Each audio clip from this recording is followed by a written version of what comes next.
హనుమకొండ జిల్లా ఎల్కతుర్తి మండలంలో పలు కారణాలతో మరణించినటువంటి కుటుంబాలను కాంగ్రెస్ నాయకులు తంగళ్లపల్లి రమేష్ పరామర్శించి వారి కుటుంబాలకు ఆర్థిక సహాయం చేస్తూ బియ్యం పంపిణీ చేస్తూ అండగా నిలుస్తున్నారు.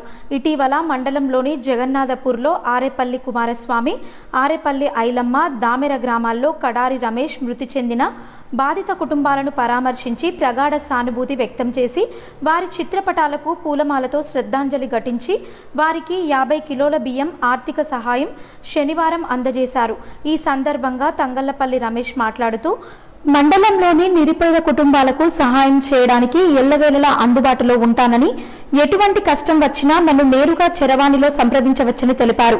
ఈ కార్యక్రమంలో జగన్నాథపూర్ కాంగ్రెస్ పార్టీ గ్రామ శాఖ అధ్యక్షులు ముస్కే శ్రీనివాస్, మాజీ ఉప సర్పంచ్ ఆరేపల్లి సమ్మయ్య, పెండ్యాల భాస్కర్, ఆరేపల్లి రాములు, ఆరేపల్లి సమ్మయ్య, చిరా సురేందర్, పెండ్యాల దేవదానం, మెడుదుల రాములు, మటూరి శ్రీను, పంపజాల అభిలాష్, ఆరేపల్లి ప్రశాంత్, మెడుదుల రవి, కడారి బక్రీద్, సోషల్ మీడియా మండల అధ్యక్షులు చినుముల వినోద్, అల్లకొండ మహేష్, గ్రామ ప్రజలు తదితరులు ఈ కార్యక్రమంలో పాల్గొన్నారు.